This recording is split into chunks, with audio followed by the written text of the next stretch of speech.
আমরা দেখতে পাচ্ছি একজন ডগ লাভার, সে নায়িকা শুটিং করতে আসছে, দুটো কুকুর পেয়েছে, এত বেশি আদর যত্ন সে করতেছে। আমি তার কাছ থেকে শুনবো আসলে নো নো তোমার নো নো কুকুর প্রেমিক হওয়ার পিছনে কারণটা কি এবং কবে থেকে কুকুরের প্রেমে না, আমি পড়েছে। আমি ছোটবেলা থেকে পশু পাখি ভালোবাসি, কারণ এটা আমি আমার আব্বুর কাছ থেকে শিখছি।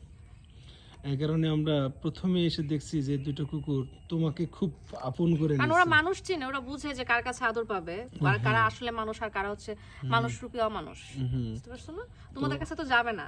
ও আমাদের কাছে আসবে না, আচ্ছা ঠিক আছে, সেটা আমরা স্বীকার করলাম, কিন্তু আমাদেরও ভালো লাগছে যে তুমি এই যে অবলা প্রাণী এবং ডগদের ভালোবাসো।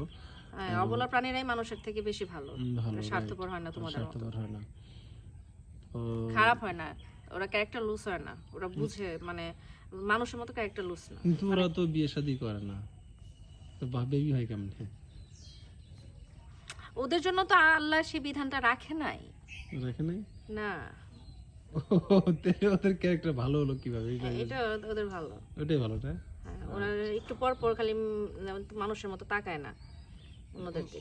ওরা বছরে একবার পাইলেই চলে, তাও ভাদ্র মাসে।